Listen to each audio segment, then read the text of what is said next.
여러분 안녕하십니까? 뉴스가 있는 저녁 변상욱입니다. 코로나19 확산은 이미 4차 대유행에 접어든 걸로 보입니다. 그러나 변이 바이러스에 고령층보다 청장년층에서 확진자가 많이 나오고 또 경계심도 많이 풀어져 있어서 지금까지의 대유행과는 상황이 많이 다릅니다. 회식과 행사, 모임을 자제하고 증상이 없어도 사람 많은 곳에 들러서 걱정이 된다면 코로나 진단 검사를 먼저 받아달라는 게 전문가들의 권고입니다. 뉴스가 있는 저녁 오늘 준비한 내용을 안기령 앵커가 소개합니다. 전해주시죠. 오늘의 주요 소식 정리해드립니다. 국내 코로나19 신규 확진자가 어제 하루 1,200명을 넘어서며 역대 두 번째, 서울과 경기도는 역대 최다를 기록했습니다. 수도권의 백화점과 초등학교, 논산 육군훈련소 등의 집단 감염과 델타 변이 바이러스의 확산이 이어지고 있습니다. 정부는 코로나19 4차 유행이 시작됐다며 이런 추세가 다음 달까지 계속될 것으로 내다봤습니다. 수도권 거리두기 2단계를 유지하되 주간 하루 평균 확진자가 1,000명이 넘을 경우 가장 강력한 4단계를 즉시 시행하기로 했습니다. 최재형 전 감사원장이 사퇴 9일 만에 정치에 참여할 뜻을 밝힌 가운데 조만간 이를 공식 선언하기로 했습니다. 국민의힘과 접촉할 것으로 보입니다. 윤석열 전 검찰총장은 국민의당 안철수 대표를 만나 야권 통합 방안 등을 논의했습니다. 검사와 언론인 등의 금품을 건넨 혐의를 받는 가짜 수산업자 김모 씨에 대한 세 번째 재판이 열렸습니다. 김 씨에게서 수입차를 받았다는 의혹이 제기된 박영수 특별검사는 사의를 밝혔는데 로비 의혹 대상에 정관계 인사들이 줄줄이 거론되는 등 파장이 이어지고 있습니다. 첫 소식입니다. 코로나19 신규 확진자가 1,200명대로 급증했습니다. 3차 대유행이 한창이던 지난해 12월 25일 이후 최대 규모입니다. 정부는 4차 유행의 초입에 들어섰다고 평가했습니다. 이형원 기자입니다. 신규 환자가 하루 전보다 400명 넘게 늘면서 1,200명을 넘어섰습니다. 3차 대유행이 정점을 찍은 지난해 12월 25일과 비슷한 수준입니다. 정부는 4차 유행이 시작됐다며 이런 추세가 다음 달까지 계속될 것으로 내다봤습니다. 4차 유행의 초입이라고 말씀드릴 수가 있겠습니다. 7월까지는 또 8월 초까지는 현재 단계의 수준이 현재 확진자가 되지 않을까. 감염 양상은 3차 대유행 때보다 더 나빠졌습니다. 인구가 밀집한 수도권에 국내 환자 85%가 집중되면서 확산세가 가팔라지고 있습니다. 서울과 경기 지역 확진 규모는 코로나19 국내 발생 이후 가장 많았습니다. 수도권이 990명이 되겠습니다. 그런데 지금까지 가장 많은 환자가 나온 때는 크리스마스 때는 12월 25일 날 했었는데 그때는 수도권이 862명이었습니다. 구치소 같은 대규모 집단 감염이 3차 유행을 주도했다면 이번 4차 대유행은 주점과 식당, 학원 등 산발적인 소규모 감염이 주를 이루고 있습니다. 전파력이 높은 델타 변이가 활동량이 많은 젊은 층을 매개로 빠르게 퍼져나가면서 유행을 키우고 있습니다. 그때는 강도 높은 조치, 국민들의 위기의식이 동반이 되어서 1,200명대를 끝으로 다시 하향 곡선을 그렸거든요. 지금 상황은 국민들이 위기를 위기라고 받아들이시지 않고 그다음에 정부의 시그널도 일관되지 못했었기 때문에 앞으로 당분간 이 곡선의 크기가 더 커질 수 있다는 거거든요. 감염 규모는 커졌지만 백신 접종 효과로 60대 이상 환자 치명률은 크게 낮아졌습니다. 추가 전파를 막는 동시에 피해 최소화를 위해서라도 하반기 백신 접종에 속도를 낼 필요가 있습니다. YTN 이영훈입니다. 서울 강남 백화점과 여의도 식당 등 수도권 곳곳에서 집단 감염이 잇따르고 산발적인 감염도 계속됐습니다. 서울에서 역대 최다 확진자가 나오는 등 수도권 확진자가 전체의 85%를 차지했습니다. 박기환 기자입니다. 서울 강남에 있는 현대백화점 무역센터점 문이 굳게 닫혀 있습니다. 지난 4일 지하식품 매장 직원을 시작으로 사흘 만에 48명이 확진됐기 때문입니다. 마스크 착용 등 기본 방역 수칙을 잘 준수하였으나 장시간 함께 근무하며 탈의실 등을 공동 이용하며 전파된 것으로 보고 조사 중에 있습니다. 백화점은 이틀 동안 문을 닫았고 직원 2,600여 명에 대한 전수검사를 벌이고 있습니다.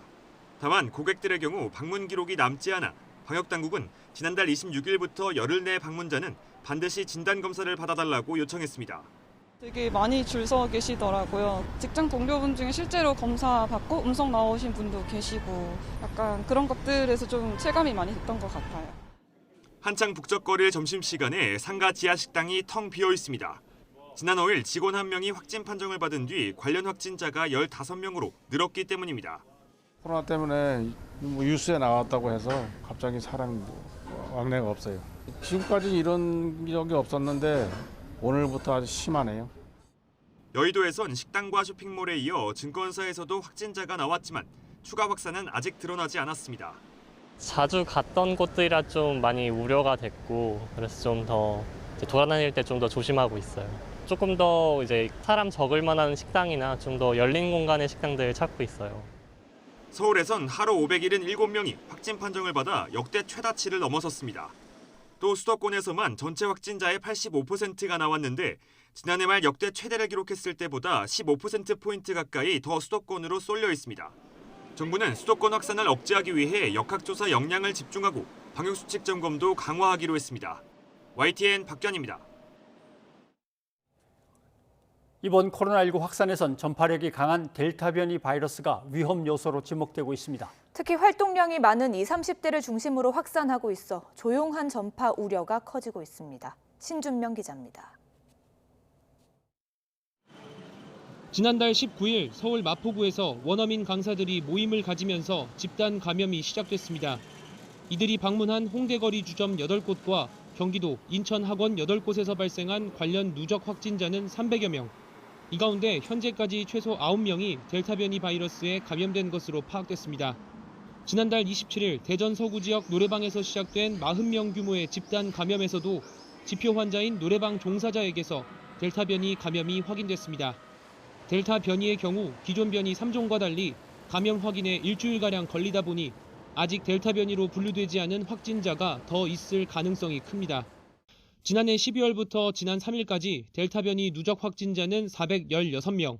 이 가운데 36%인 153명이 지난주에 발생했는데 증가폭이 매주 2배씩 커지는 양상으로 최근 델타 변이 감염이 매섭게 확산하고 있습니다. 수도권 같은 경우도 지금 델타 변이 같은 경우가 12.3%가 지금 변이가 나타나고 있습니다. 그중에 그런데 20대가 17.1%, 30대가 14.9%가 되기 때문에 가장 많은 수치가 되게 돼 있고 델타 변이는 백신 항체의 능력과 세기에도 영향을 줄 수 있다는 분석도 나와 백신을 맞고도 감염되는 이른바 돌파 감염의 우려도 있습니다. 특히 델타 변이는 발열과 후각, 미각 상실 등 기존에 알려진 코로나19 증상과 달리 감기로 착각하기 쉬운 두통, 콧물 등의 증상이 나타납니다. 이 때문에 활동량이 많은 젊은 층이 확진 사실을 모른 채 바이러스를 전파하고 다닐 가능성도 큽니다. 감기거나 비염으로 생각하고 검사를 안 받는 과정에서 주변에 전파를 많이 시키기 때문에 전 세계적으로 확진세가 많고 전국 17개 광역자치단체 가운데 충북, 광주, 울산, 세종 4곳을 빼고 델타 변이가 확인된 상황. 델타 변이 확산을 잡지 못하면 이전과는 비교할 수 없는 규모의 대유행이 벌어질 수 있다는 우려가 나옵니다. YTN 신준명입니다. 논산 육군훈련소에서 53명이 무더기로 코로나19 확진 판정을 받았습니다. 접촉자들을 대상으로 검사를 진행하고 있는데요. 추가 확산이 우려되고 있습니다. 한연희 기자입니다.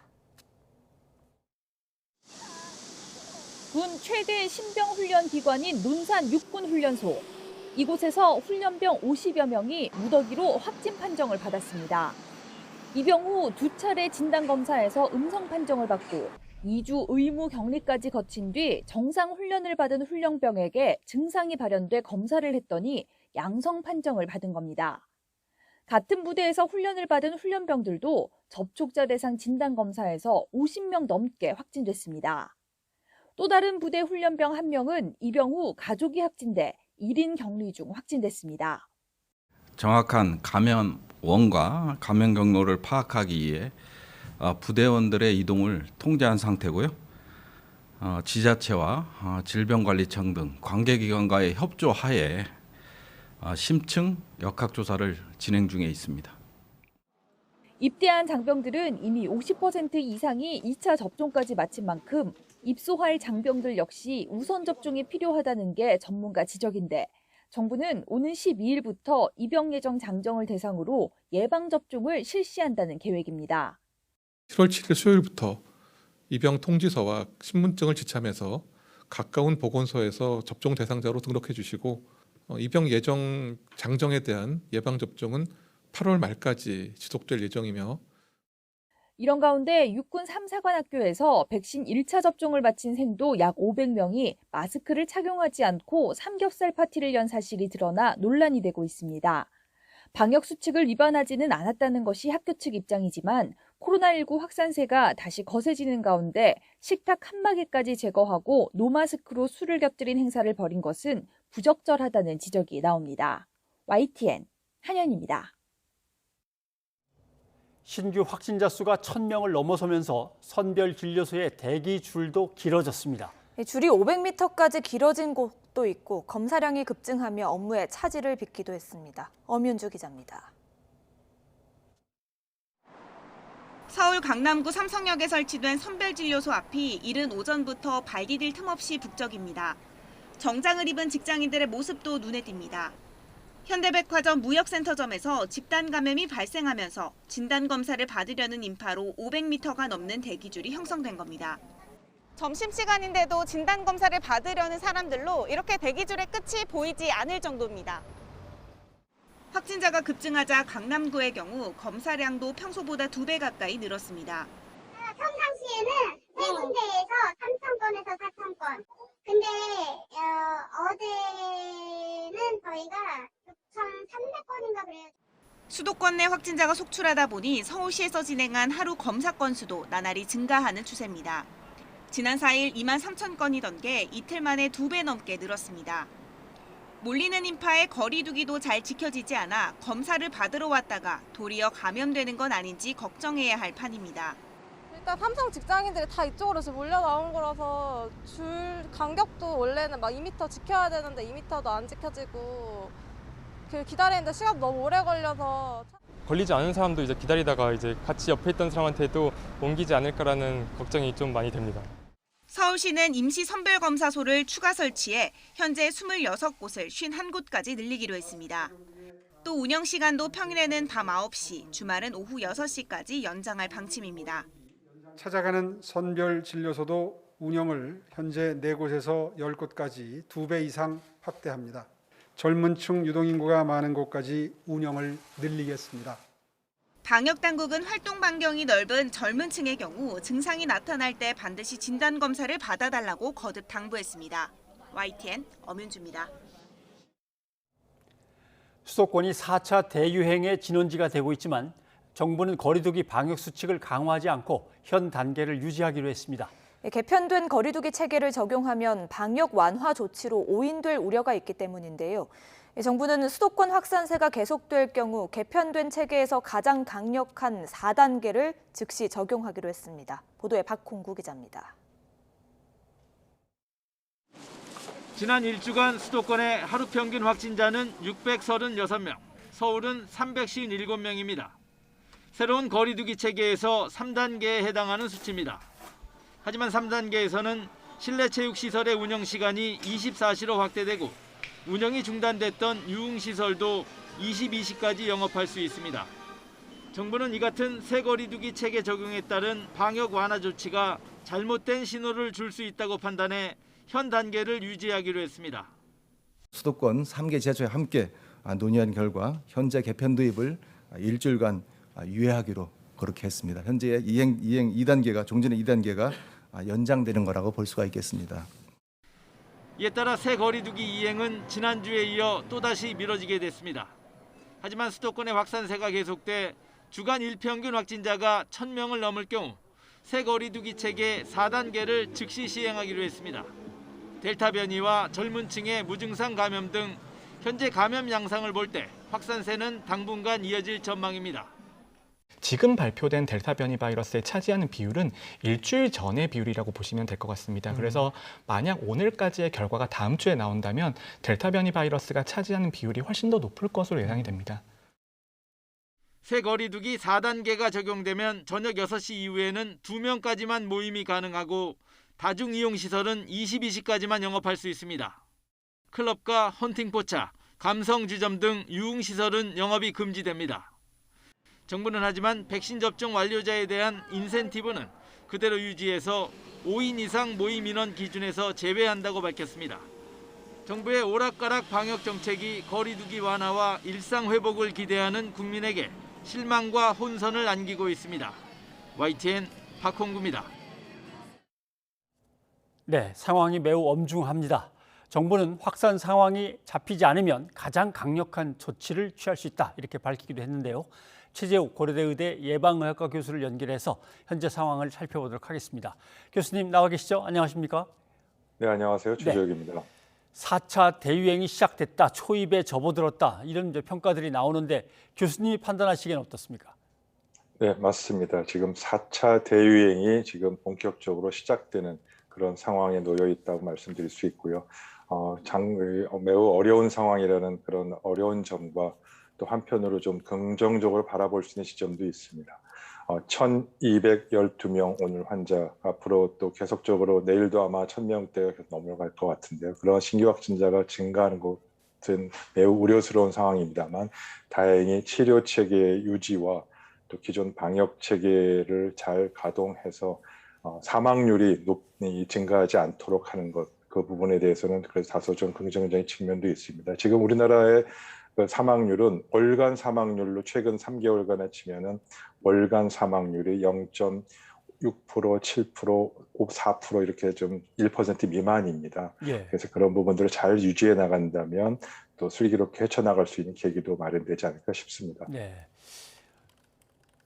코로나19 백신 접종이 뭐 10%, 20%, 30% 이렇게 올라가는 걸 보면서 야 이제 접종이 본격적으로 잘 되고 있으니까 번지더라도 이렇게까지 확 번지지는 않겠지라고 생각했는데 번져버렸습니다. 이렇게 확산세가 크게 발생한 이유는 뭐라고 보십니까?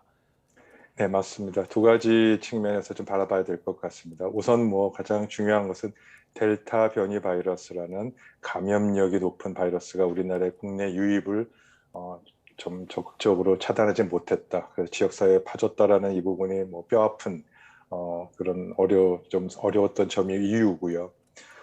물론 델타 변이 바이러스를 우리가 근본적으로 막지는 못하겠으나 한 달, 두 달이라도 늦춰서 집단 면역 형성이 좀 완성돼가는 그런 과정에 있다면 좀 더 나았을 텐데 그게 좀 어렵고요. 두 번째로 지난 3차 대유행 이후 1월부터 지금까지 거의 6개월간 지역사회의 무증상 감염자를 제대로 줄여나가지 못하는 그런 상황을 지난 6개월 동안 어떻게 보면 좀 방치했었다라고 보는 것이 뼈아픈 실책입니다. 400명, 600명을 유지한 채로 계속적으로 거의 6개월이 있지 않았습니까? 그런 상황에서 유행이 시작된다면 100명에서 유행이 시작될 때하고 200명에서 유행이 시작될 때 감염의 크기는 다를 수밖에 없었던 그러한 측면이 지금 4차 대유행이 시작되는 그런 단계의 원인이라고 생각됩니다. 네. 인구 분포로 봐서는 수도권에 사람이 많이 모여 사니까 수도권에 많이 환자가 집중될 수밖에 없습니다만 그래도 상당히 수도권에 집중되는 느낌을 받습니다. 지난번에 지방자치단체별로 좀 알아서 상황에 맞도록 지자체별로 한번 해본다라고 해서 서울은 따로 상생방역이라고 이름을 붙이고 오세훈 서울시장이 시범사업으로 추진했던 게 있습니다. 헬스장, 골프장은 영업시간을 갖다가 더 연장하고 이걸 이제 카페라든가 식당으로 이어서 단계를 넓히려고 했던 것인데 결국 이거는 안 되는 걸로 실패한 걸로 봐야겠죠. 네, 글쎄요. 네, 그 상생 방역이라는 부분이 지금 현재 시점에서는 의미가 없어졌다라고 볼 수 있는 것은 맞겠습니다. 네. 그러나 이제 상생 방역 역시 전체 사회적 거리두기 큰 틀 거리 내에서의 지자체가 자율적으로 하는 부분이었고요.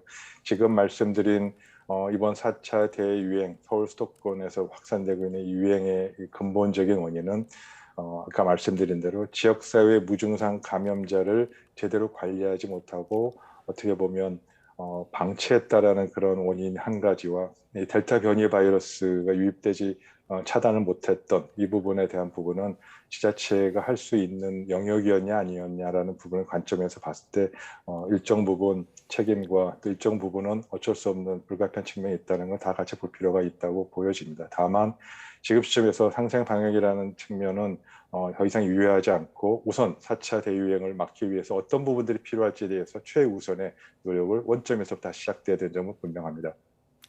네.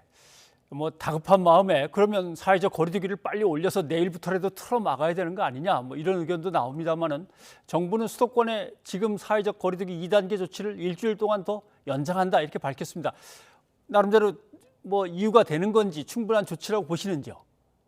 네, 그 점은 말씀하신 대로 당연히 필요한 부분이 있습니다. 그래서 전문가들이 4차 대유행을 본격적으로 위험성을 우려를 표시하기 시작한 것이 한 3주 전부터입니다. 그래서 그때서부터 이 거리두기를 개편을 시행하는 것을 연기하는 것이 바람직하겠다. 혹은 저번 주 한 1, 2주 전부터는 거리두기 프로그램을 오히려 강화하는 것이 필요하겠다는 지적이 있을 정도로 거리두기는 조금 더 강화하는 것이 반드시 필요하다고 보이고요.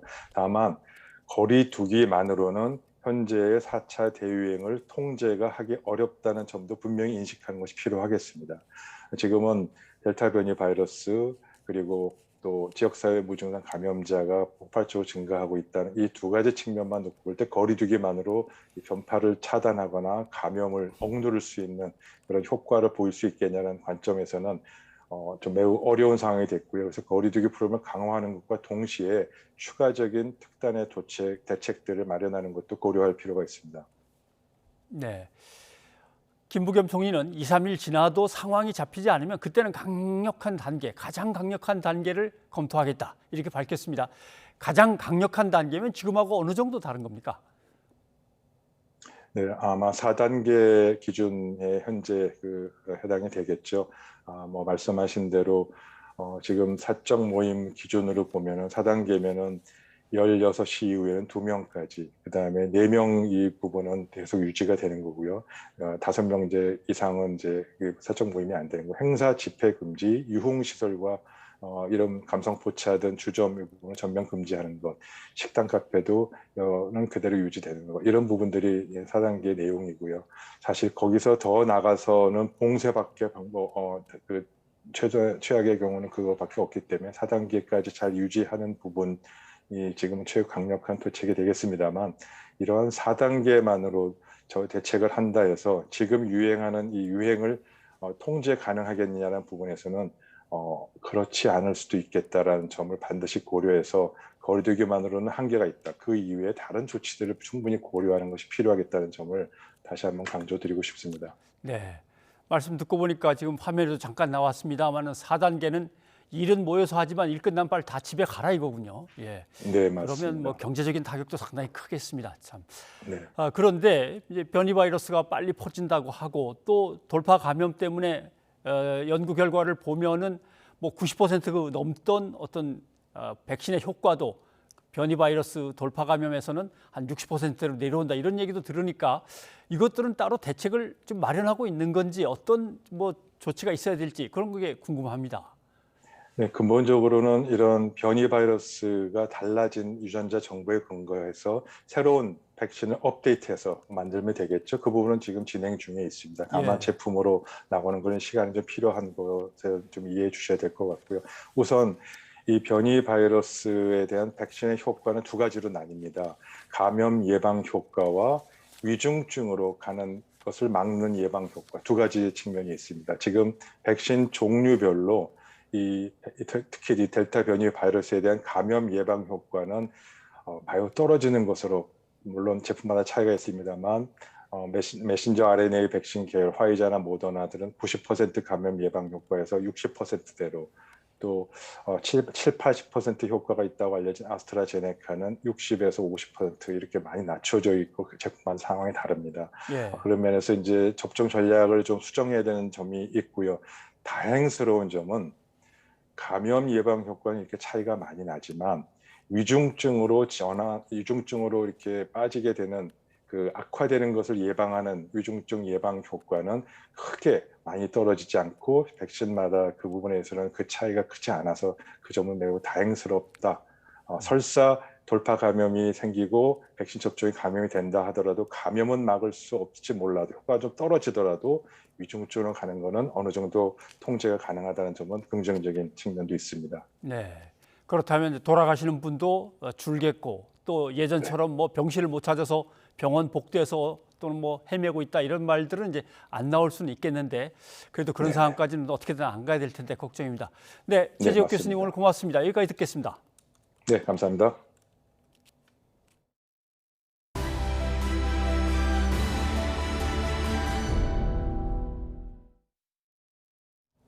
재난지원금을 소득 하위 80%까지 주는 내용의 2차 추경안 국회 심사를 앞두고 당정이 맞벌이 부부에 한해서는 지급 범위를 84%까지 넓히는 방안을 검토하고 있습니다. 여당 안에서도 기준이 적절하지 않다거나 모든 국민에게 지급해야 한다는 주장이 이어지고 있습니다. 차정윤 기자입니다.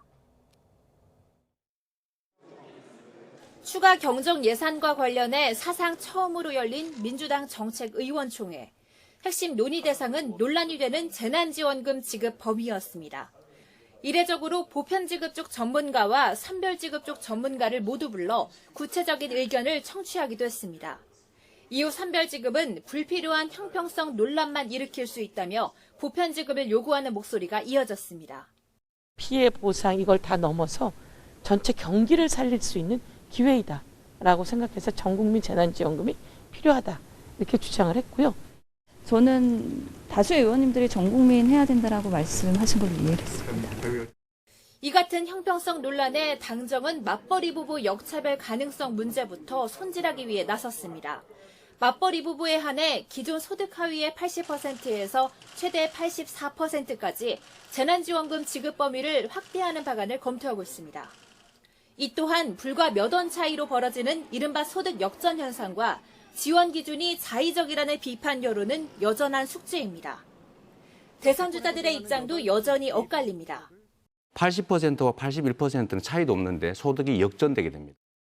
좀 더 가난한 분들에게 25만 원 드릴 것을 20만 원으로 낮춰서 부자에게 20만 원 드린다는 것이 정의롭지 않아 보입니다.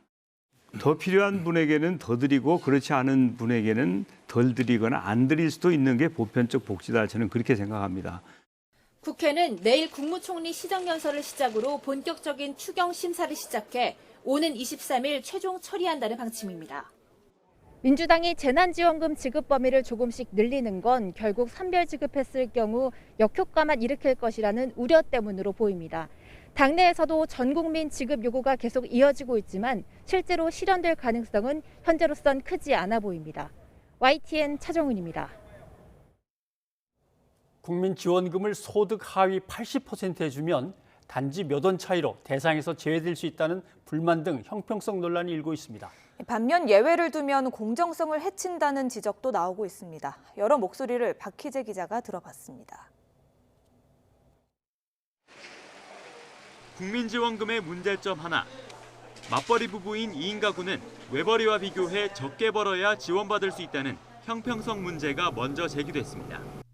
이번에 결혼을 하면서 적용받게 되는 소득 구간이 2인 556만 원이거든요.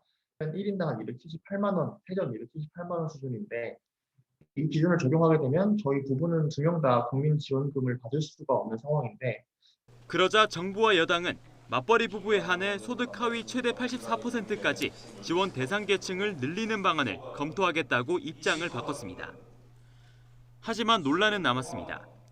소득액이 지원 기준에서 1원만 많아도 자격에서 제외돼 소득 역전이 생기는 문제는 여전히 해결되지 않았습니다. 처한 상황에 따라 해법도 다릅니다.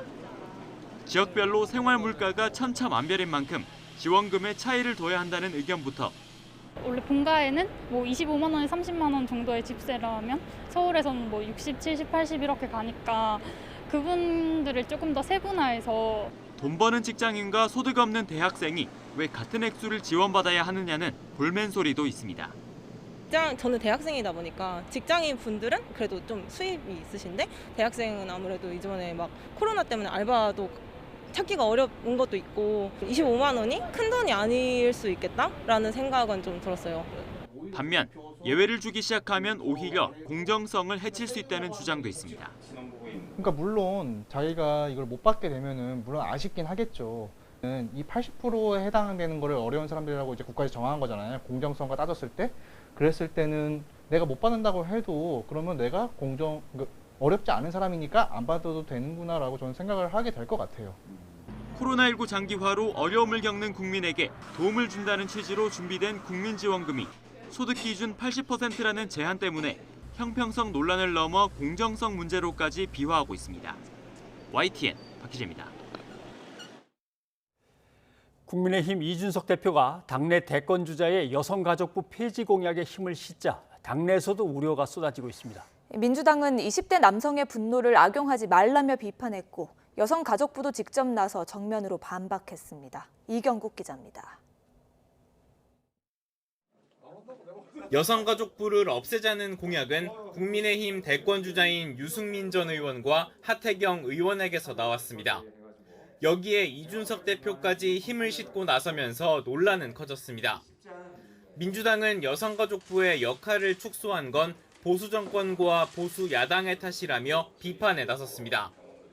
20대 남성 지지층 확보에 혈안이 돼 문제의식조차 잃었다는 겁니다. 언론이 존재하는 현실을 왜곡하고 이대남의 분노를 정략적으로 이용하는 것일 뿐입니다. 논란의 당사자인 여성가족부도 차관이 직접 반박에 나섰습니다. 사실 정책 효과가 부족하다는 거하고 그 정책을 담당하는 그 기관이나 기구가 없어져야 된다고 하는 거하고는 별개인 것 같습니다. 국민의힘 당내에서도 우려가 쏟아졌습니다. 대권 주자인 원희룡 제주지사와 윤희숙 의원은 여성가족부가 신뢰를 잃은 건 맞다면서도 없애는 게 최선인지에 대해선 의문을 나타냈습니다. 강도 높은 개선책이 필요하겠지만 이것을 과연 없앤다라는 것이 이 남녀 간의 젠더 갈등에 대해서 과연 우리가 통합하고 이런 것을 책임 있게 대안을 제시하는 방법인가? 조수진 최고위원은 또 다른 분열의 정치를 하려는 거라며 갈등을 부추겨선 안 된다고 지적했고 추경호 원내수석 부대표는 당론으로 추진하는 건 아니라고 선을 그었습니다. 논란이 확산하자 이준석 대표는 진단을 거쳐 원인을 파악해 결정할 거라고 한 발 물러났지만 여가부 폐지는 평소 소신이라는 입장을 재확인했습니다. 지난 10년간 젠더 갈등이 비약적으로 상승했다고 하는 것은 지금 형태로 계속 존재해야 되는지에 대해 가지고 좀 의문을 제기할 필요가 있다 이런 생각이 들고요. 방법론이 잘못된 것은 아닌지 살펴보자는 취지로. 현재로선 국민의힘 내부에서도 여가부 폐지 논의는 신중해야 한다는 분위기가 지배적입니다. 하지만 대선 국면에서 당내 주자들이 직접 공약으로 꺼내든 만큼 그 파장은 계속될 것으로 보입니다. YTN 이경국입니다.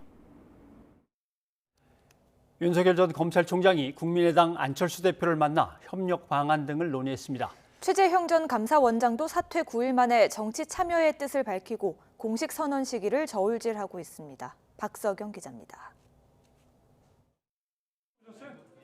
윤석열 전 검찰총장과 국민의당 안철수 대표가 마주했습니다. 행사에서 마주친 걸 빼면 첫 공식 회동으로 윤 전 총장이 국민의힘이 아닌 제3지대 인물을 공개적으로 만난 건 처음입니다. 오면서 그 당시 초심 생각하고 그때 제 생각도 진솔하게 말씀드리고 싶습니다. 정치의 대선배시니까 좋은 말씀 좀 부탁드리겠습니다.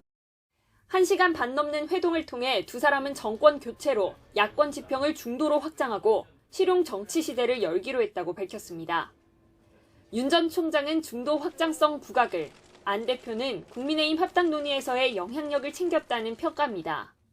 정권 교체를 위한 그 상호 협력과 그 앞으로 어떻게 해나갈지에 대한 그런 뭐 대강의 방향에 대해서 서로가 서로에 대해서 이해의 폭을 넓히는 좋은 계기가 되었다고 생각합니다. 강원도에 머물며 출마를 고심했던 최재형 전 감사원장은 중마고우인 강명훈 변호사를 통해 정치에 참여하겠다는 뜻을 밝혔습니다.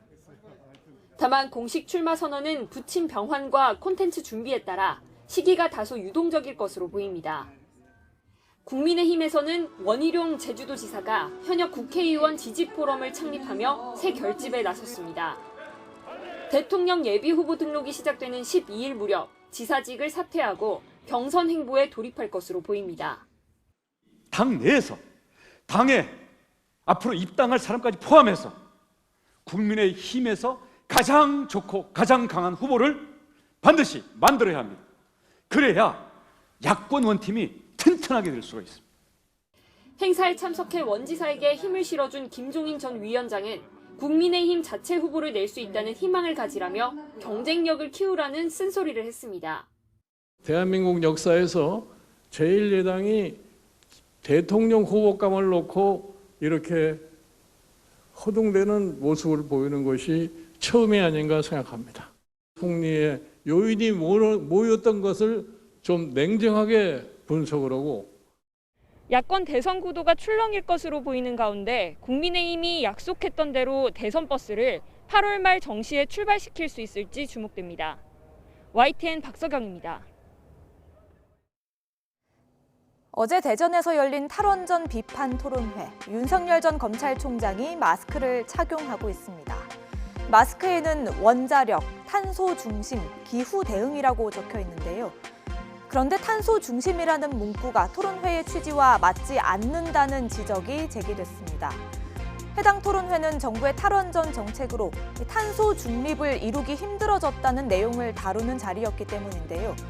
논란이 일자 토론회를 주최한 단체 측은 마스크 제조업체의 실수로 탄소 중립이 탄소 중심으로 잘못 인쇄됐다고 해명했습니다. 하지만 정책에 대한 이해도가 떨어지는 것이 아니냐는 비판이 제기되기도 했는데요. 온라인에서는 윤 전 총장이 지난달 지평선을 연다고 잘못 쓴 방명록이 다시 소환되기도 했습니다. 윤 전 총장이 어제 토론회를 찾은 뒤 일본 후쿠시마 원전 오염수의 해양 방류에 대해 과거에는 크게 문제 삼지 않았다고 한 발언을 두고도 논란이 이어지고 있는데요. 당시 발언 들어보시죠.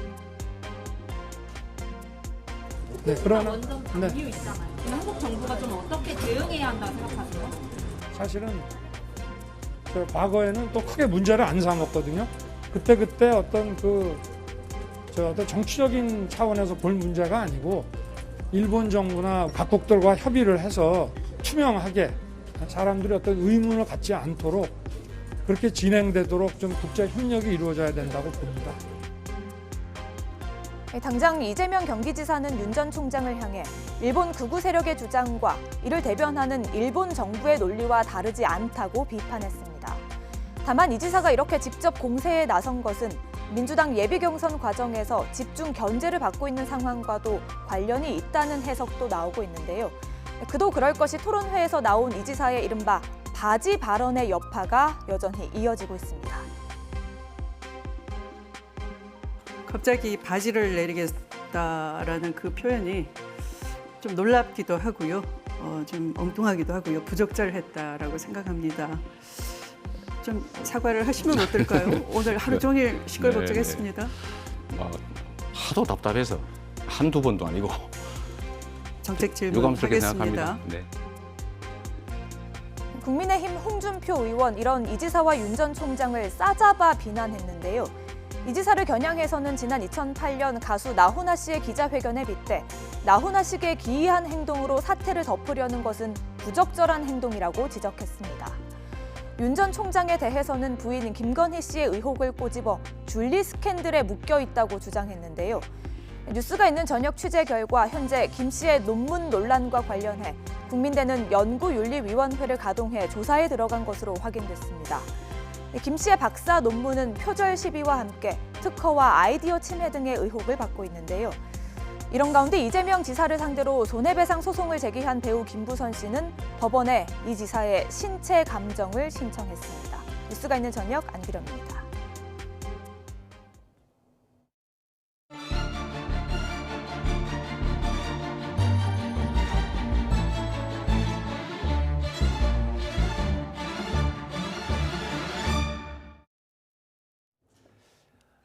더불어민주당에선 대선 후보를 선출하기 위한 예비경선 토론회가 한창입니다. 선두를 달리고 있는 이재명 경기지사에 대한 다른 후보들의 집중적인 견제가 벌어지고 있는 상황을 지금 리포트에서 보셨는데요. 최영일 시사평론가와 함께 대선 레이스 상황 얘기를 좀 나눠보겠습니다. 어서 오십시오. 안녕하세요. 예. 이재명 지사는 거의 1대7로 싸우는 듯한 분위기입니다. 네. 글쎄 모르겠습니다. 한 사람한테 계속 질문을 퍼서 그 사람이 혼자 다 하니까 네. 다른 후보들은 돋보이지 않고 오히려 또 계속 돋보이는 효과가 있는 건 아닌가 이런 생각도 드는데 보시기 네. 어떻습니까? 아주 중요한 지점을 말씀하셨습니다. 예. 자, 1대8이었는데 1대7로 줄어든 거죠. 이광재 예비 후보가 이제 단일화로 그렇죠. 사퇴했죠. 자, 그런데 지금 양상은 똑같아요. 지금 이제 숫자가 9이냐 8이냐가 문제가 아니라 결국은 이재명과 반이재명 구도인데 이 반이재명 구도 7명 안에 네. 바로 이번 정부의 전직 총리가 2분이나 계시고요. 아하. 한 분은 국회의장까지 지내신 분이에요. 그런데 이런 분들이 여배우 스캔들을 물어보면서 굳이 이재명 예비 후보를 공격한다.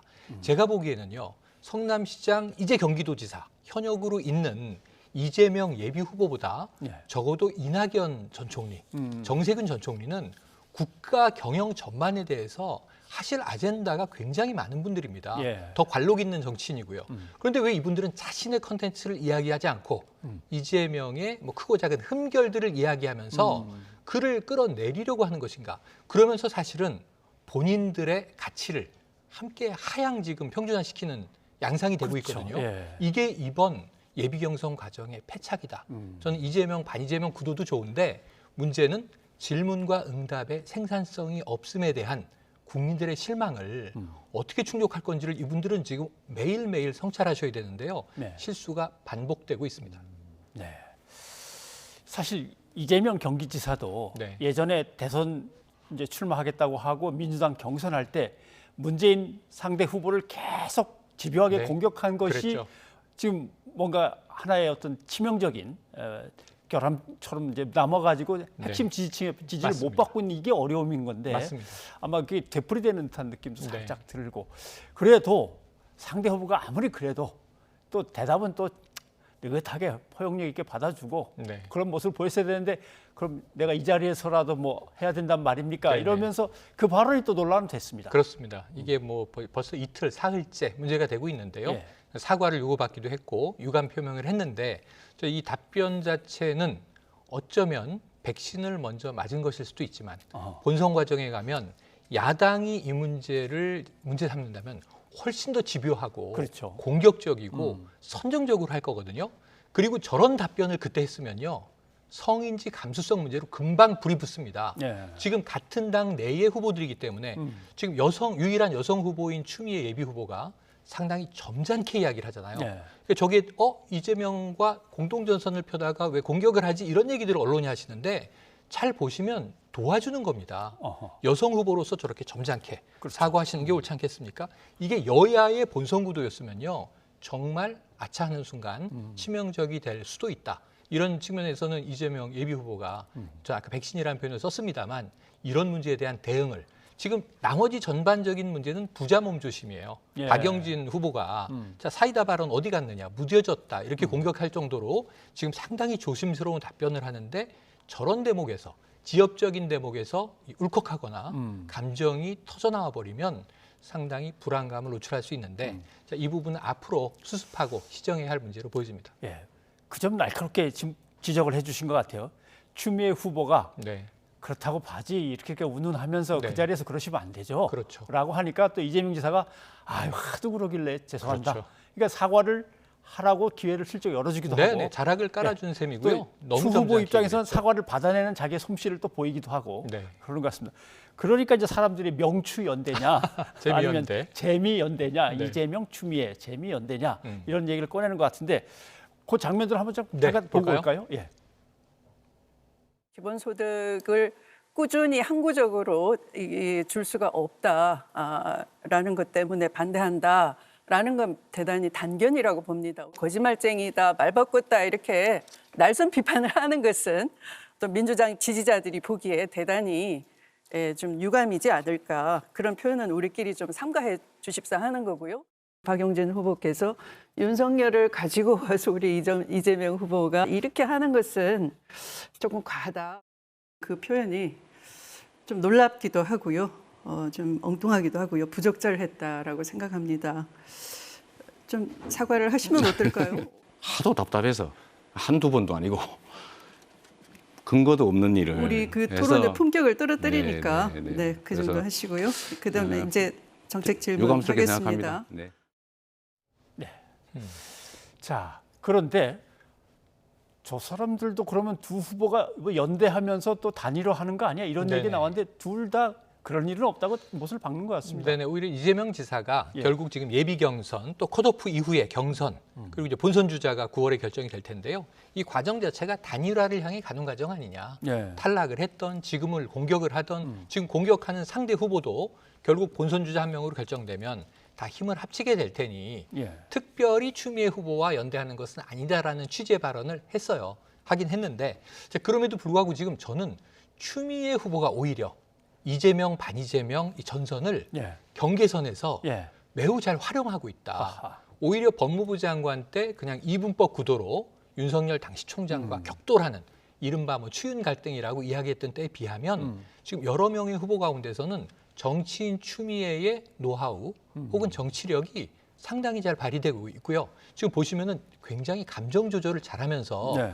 논점의 핵심을 파고듭니다. 그러면서 지금 토론을 가장 잘 활용하고 있고 또 이 전선의 구도에서 중심에서 밀어줄 건 밀어주고 사과를 받은 건 사과받고 예를 들면 정세균 전 총리가 그 문제를 질문하고 바지 답변을 받고 당혹하고 나와서 아니 이게 성실하게 해명하면 될 걸 이렇게 당혹스럽게 만드느냐 하고 또 좀 비토를 했단 말이에요. 예. 근데 이 추미애 후보야말로 가장 정중하고 점잖은 방식으로 사과도 받아내고 야단도 치고 훈계도 하고 또 이제 밀어줄 건 밀어주고 이 주고받을 것들을 잘 정리하고 있거든요.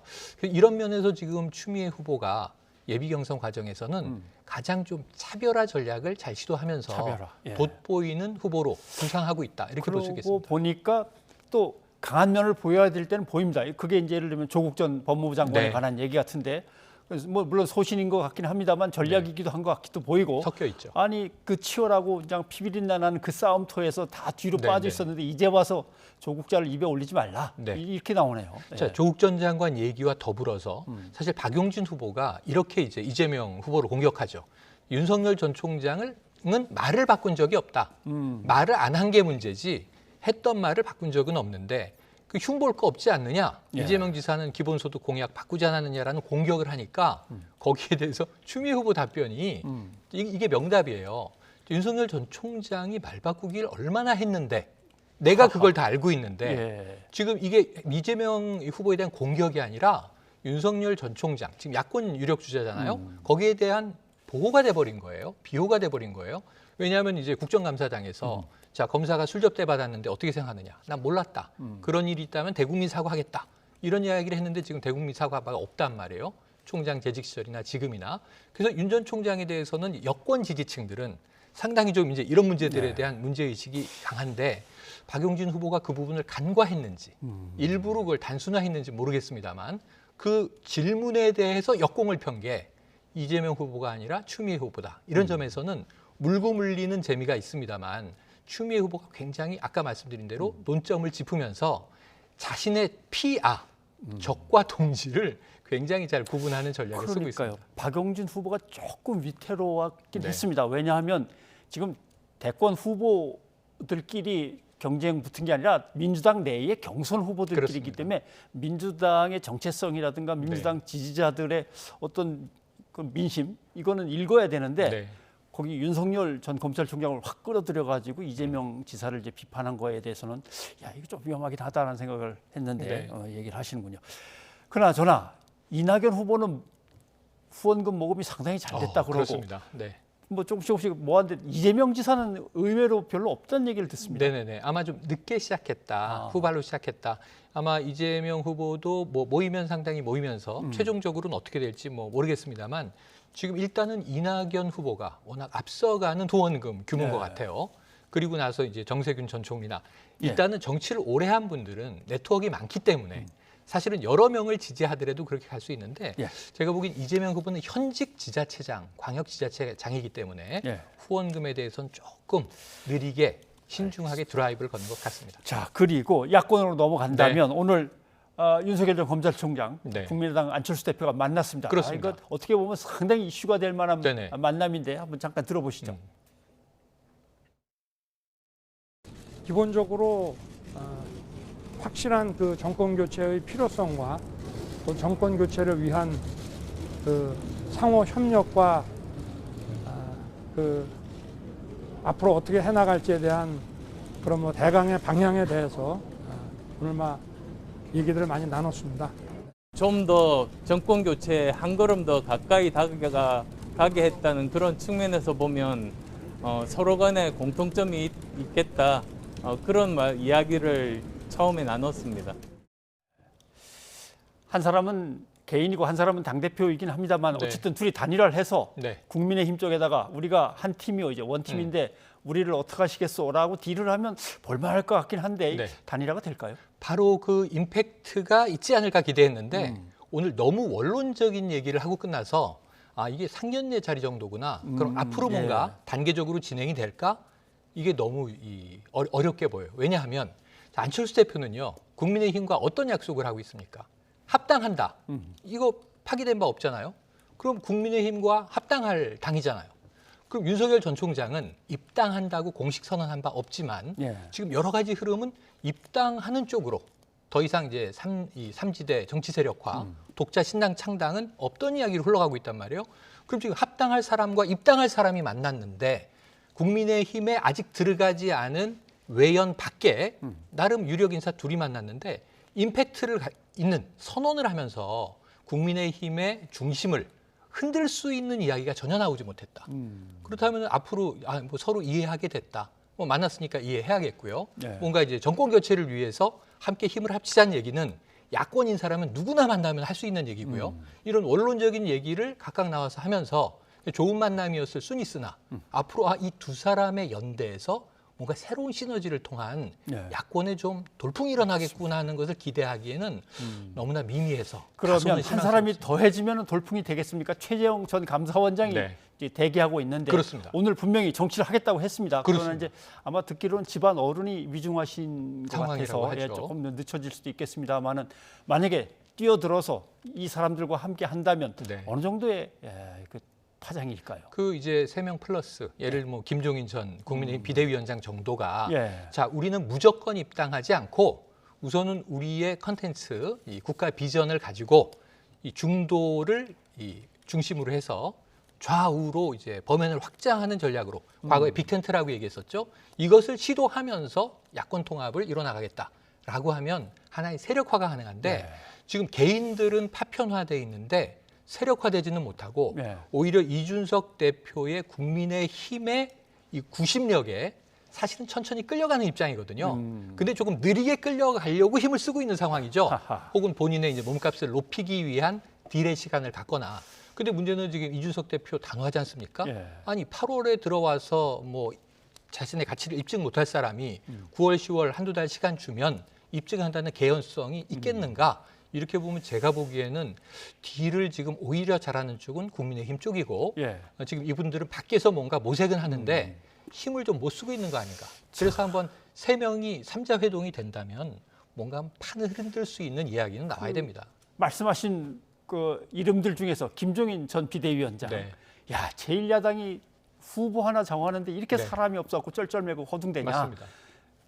아마 김종인 위원장은 자기가 여기에 이제 몇몇을 합쳐가지고 아마 빅텐트를 치면 좋을 텐데라는 생각을 하겠는데 그렇죠. 원희룡 전 제주지사가 마음에 들었는지 그 사람은 참 이것저것 다 갖췄는데 이렇게 얘기를 해버렸단 말이죠. 맞습니다. 빅텐트를 뭔가 치고 싶은 마음이 있나 봐요. 지금 그냥 제가 그동안 쭉 지켜봐온 김종인 전 비대위원장 입장에서는 가장 김종인 전 비대위원장이 차기 대통령의 모델로 삼고 있는 인물은 김동연 전 경제부총리예요. 근데 이분이 아직 정치 선언을 하지 않고 있어요.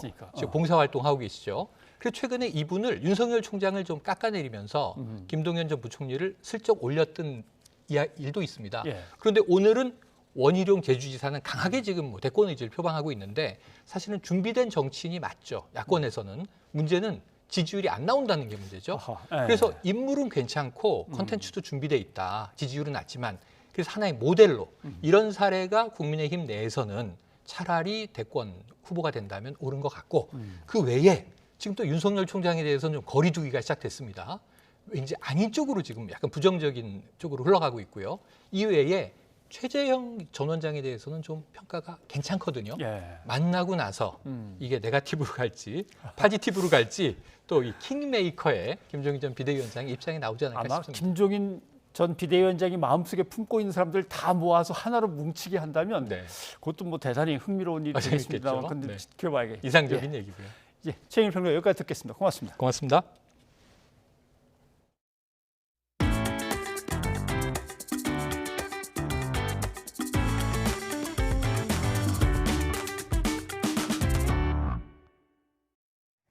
국정농단 수사를 이끌어왔던 박영수 특별검사가 사표를 냈습니다. 자칭 수산업자 김 씨로부터 수입차를 받았다는 의혹이 불거지고 사흘 만인데요. 국민 눈높이에 맞지 않는 처신으로 논란을 일으켰다며 사과했습니다. 손효정 기자입니다. 국정농단 사건을 맡아온 박영수 특별검사가 임명 4년 7개월 만에 청와대에 사표를 제출했습니다. 자칭 수산업자 김모 씨로부터 고가의 수입차를 받았다는 의혹이 불거진 지 사흘 만입니다. 박 특검은 입장문에서 더는 직무를 수행하기 어렵다고 판단했다며 국민 눈높이에 맞지 않는 처신으로 논란을 일으킨 점을 사과했습니다.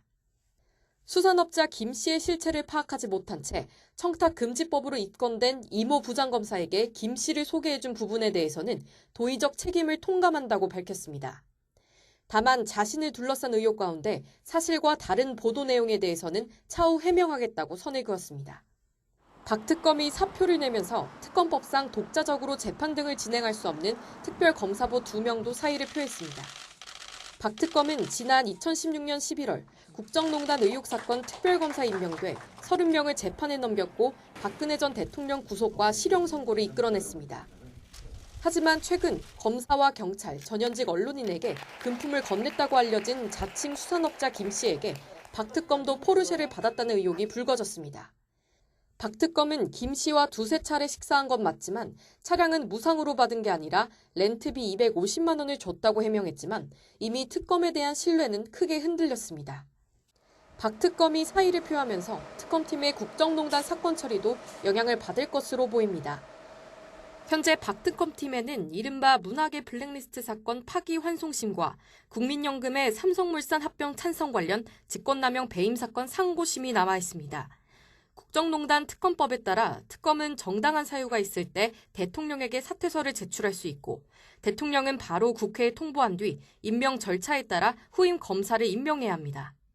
남은 재판을 마무리하기 위해서는 후임 특검이 임명돼 인수인계받는 등 물리적 시간이 필요한 만큼 재판 진행에 차질이 불가피해 보입니다. YTN 손효정입니다.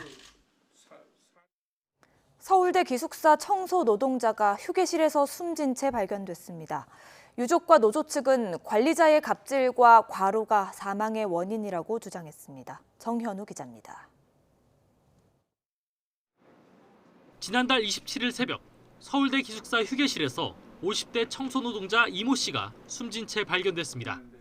범행이나 극단적 선택의 정황은 없었습니다. 저희들은 뭐 특별하게 처리할 게 없어요. 자살이라든가 뭐 사건 관련이 아닌 거라. 평소 지병도 없던 이 씨가 사망한 이유는 과로 때문이라는 게 노조와 유가족의 주장입니다.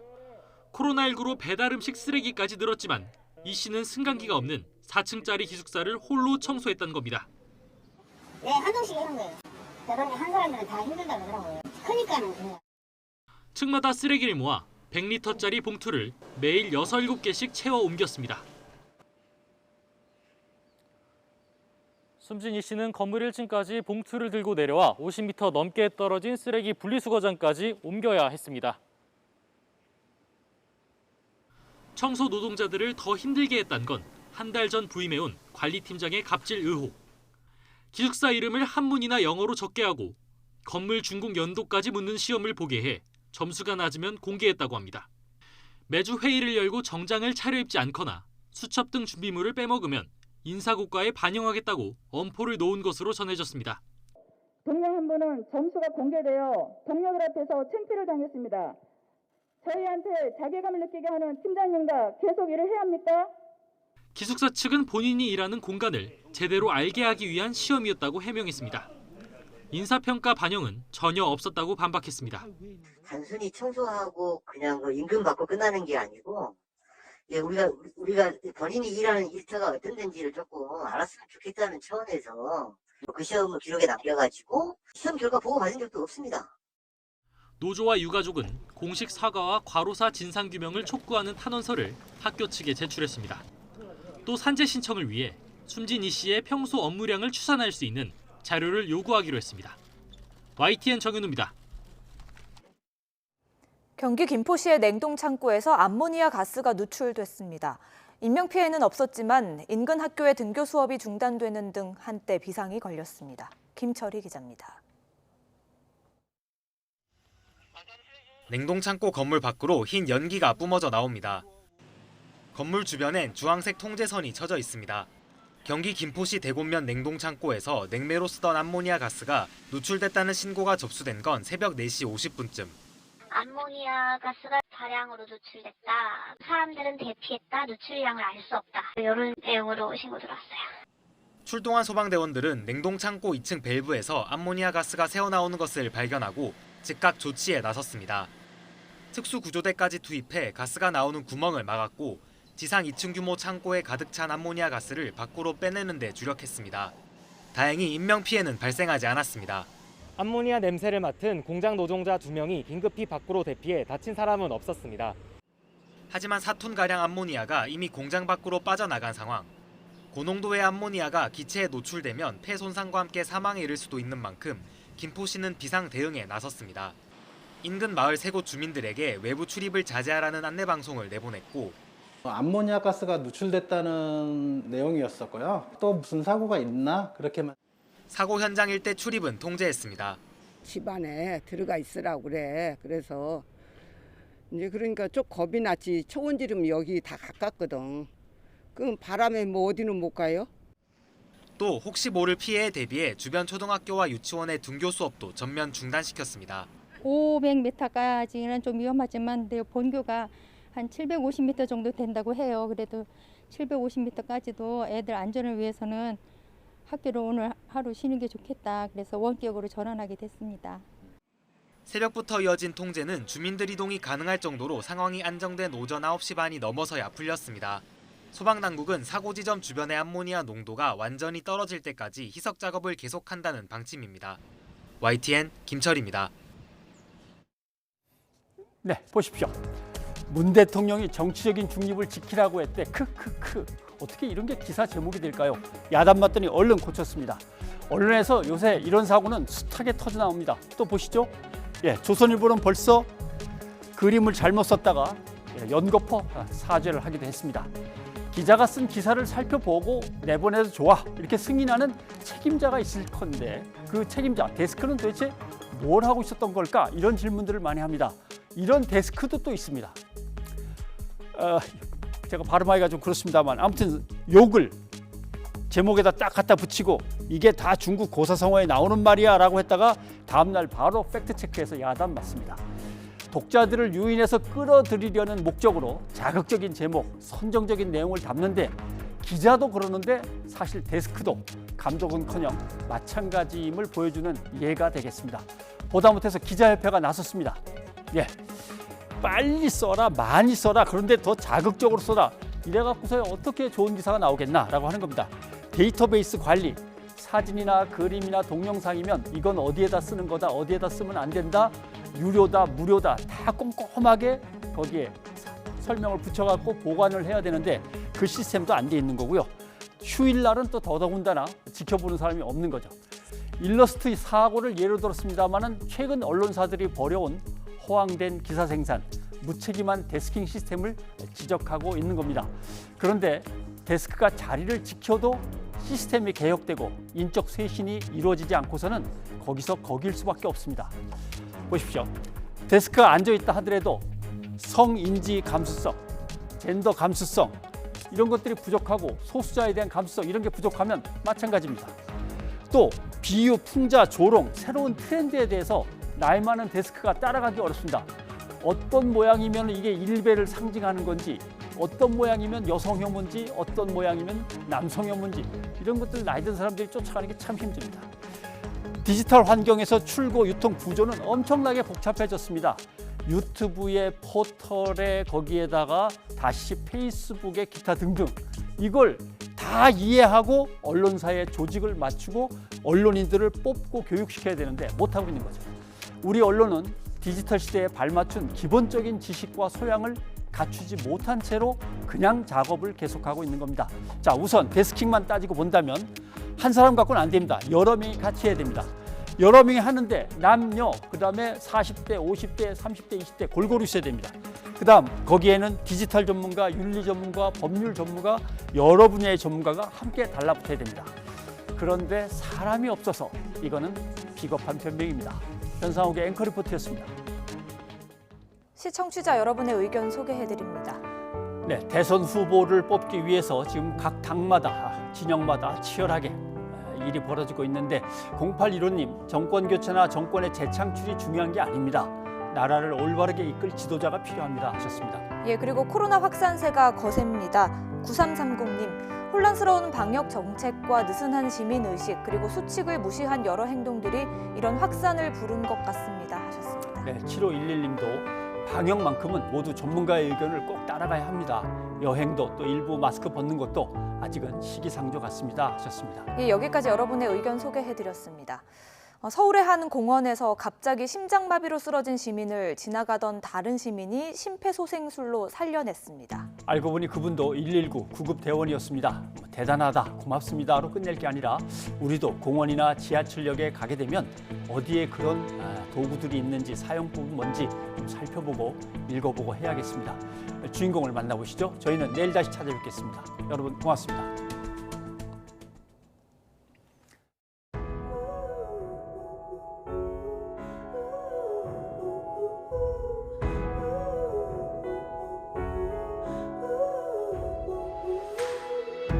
Boost the stereo, we'll dance all night. The heat is rising, so be mine tonight. Once I saw you